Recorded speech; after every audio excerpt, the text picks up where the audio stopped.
Everybody knows social media is bad for society.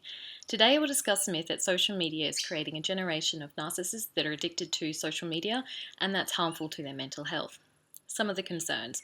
Well, Stanley Cohen described these concerns as moral panics, evident in articles from The Age, How Social Media has Changed Everything for Teenage Girls, Time magazine, How Social Media is a Toxic Mirror, Teen Safe, Protecting Your Most Valuable Treasure, The Extreme Effects of Social Media on Young Girls. The Guardian had an article, Social Media is Harming the Mental Health of Teenagers, and ABC News, Social Media, Sexualization and the Selfie Generation.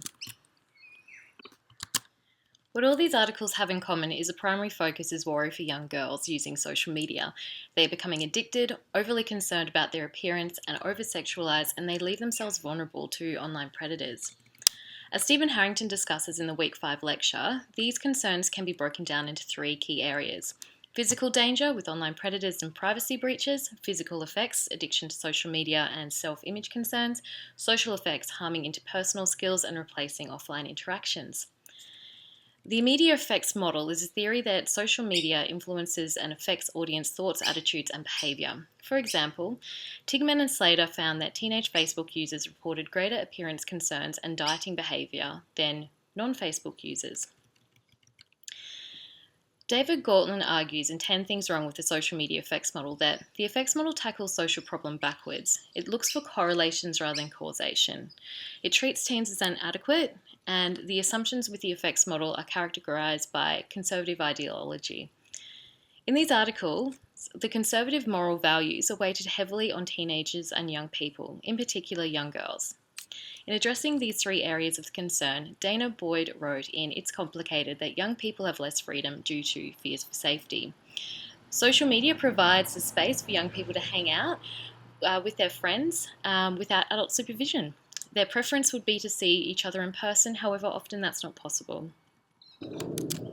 As for narcissism, Stephen Harrington discussed in the Week 5 lecture, people have always had an interest in their own image.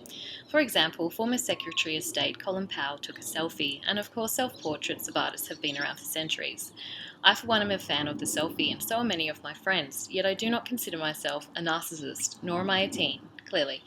So this idea that teenagers are narcissists for taking selfies is hypocritical. David Gortland wrote in Making is Connecting that being creative is central to human happiness. In the 20th century, mass media limited opportunities for everyday people to create and share. Instead, people watch TV passively. Now with social media, the return to the making and doing culture is connecting people again. David Gortland asks, with the creation of social media, are we seeing a development in a new social fabric?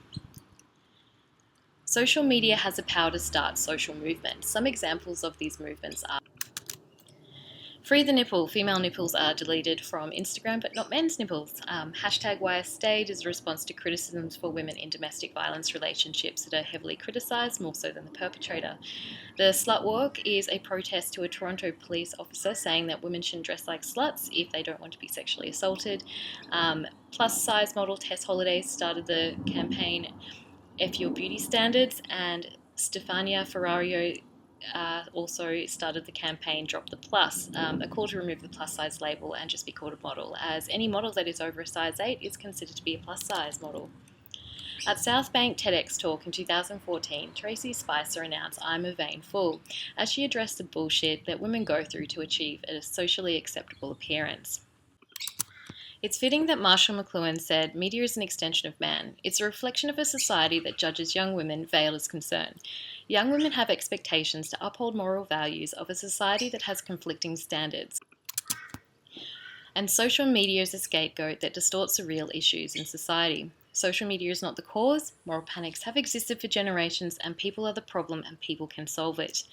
With the power of social media, we can respond to criticisms, we can voice our opinions, we can question the status quo, and we can start making real changes. Social media, it can be the catalyst for positive changes to a more equal and just society. Thank you.